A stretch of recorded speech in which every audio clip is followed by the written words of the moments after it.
Okay, ladies and gentlemen, Paul Chamberlain, the Air Force guy, RV extraordinaire, coming to you today to talk to you about the Dometic refrigerator. This is model number 2662, and the unique thing about this particular one is the fact that you have a temperature control on the outside as well as on the inside. Now, this temperature control on the outside means nothing if you don't have the one inside taken care of. Not everybody has this, but what you have is on the fans, you're going to have a little piece that looks like this. So if this ever falls off, not a big deal. You're going to see there's a little, there's something little that you actually put in. See this little thing here? And all you're going to do is put that right in there. You put that back on the fan, and you're just going to raise that as high as you can without that thing falling out of there. Once that is set, now you have it set to the coldest position. And now when you adjust the temperature up here, then you can control it. I recommend that when you start off, here's the way it's working. So you think you're ready to go camping? Well, you're not. What you have to do is say you're leaving on Friday.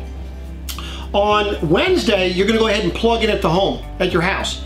Now, when you plug in at your house, typically you're plugging in to 15 amps, so do not run your air conditioner, your microwave, electric side of the water heater. You can run everything else, TV, stereo, lights, things of that nature, just not those other three items.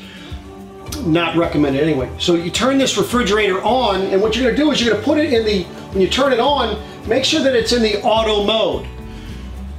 Since you're plugged in, what it's going to do is you're going to see the auto light is going to light up, and then the AC light is going to light up. I'm going to talk to you about this check light. I wanted to make sure that it was on, and I'll explain what that does there. So now you're plugged in, it's ready to rock and roll. This is Wednesday. On Thursday, what you're going to do is then you're going to go ahead and put things in here that are cold and frozen. You've got to make sure the more level you are, the better this is going to cool down. So now you put things frozen in the freezer, already cold in the refrigerator. Now keep in mind in your refrigerator that if you put a bunch of things on the top shelf here and stuff a bunch of things on the bottom down here, what's going to happen over time, the stuff up here is going to freeze. You have no air circulation in this refrigerator.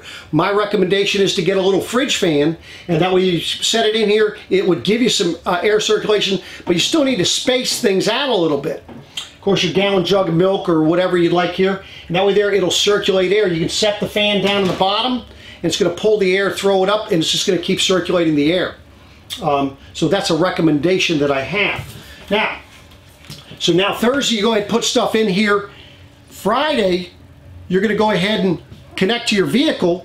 Before you unhook, what you're going to want to do is make sure your LP bottles are on. Go ahead and light your 3 burners on your cooktop. Shut them off. Go on out, unplug, put the cord away. You're going to come back in here and you're going to look at this. At this point, it'll switch to auto and you'll see the gas light lit up. Now, if for some reason the check light came on, it did not switch over properly. So what you'd want to do is you shut it off, and then you're going to turn it back on. You'll see the auto light light up right away, and then in a moment the gas light would come on. Now, since we're plugged in here and I don't have the propane, you can see that the AC, meaning it found 110. It always searches for 110 first, goes to propane as a backup. Now, in the event that you're going to be traveling and going through a tunnel, recommendation here is you've got 1 or 2 things. This refrigerator is good for a good like 2 hours. So if you did not want to run it while you're going down the road, you're going to be within 2 hours to get into the campground, you could just shut it off if you wish, as long as you didn't open it on Friday. And then you're good to go. You get to the campground, plug in, turn it back on. However, for those of you that need to keep it cold going down the road because you're going to be traveling longer, what you want to do is keep in mind if you got to go through a tunnel or if you have to stop to get fuel, those are the 2 instances that you will need to make sure that this is shut off. When you're going through tunnels, no propane allowed whatsoever. You must shut off the propane bottles, and you're going to come in here and shut this off as well. Once you get through the tunnel, you can go ahead and turn things back on. Remember though, you're going to need to go ahead and light those burners again just to make sure you bleed it through. When you turn this thing on, wait a moment to make sure that it does switch on to gas properly. Now, I mentioned about going to a gas station. You're pulling in to get fuel. Do not pull up to the pumps with this on. This is an open flame on the outside, and that's not a good thing when you're around fuel vapors. So, you know, just a little tidbit of information there. Could be safer for everybody. And I know there are people out there that have forgot that. Now, contrary to what you might hear out there, I know there's a lot of naysayers about using the propane going down the road, but that is what this was designed for.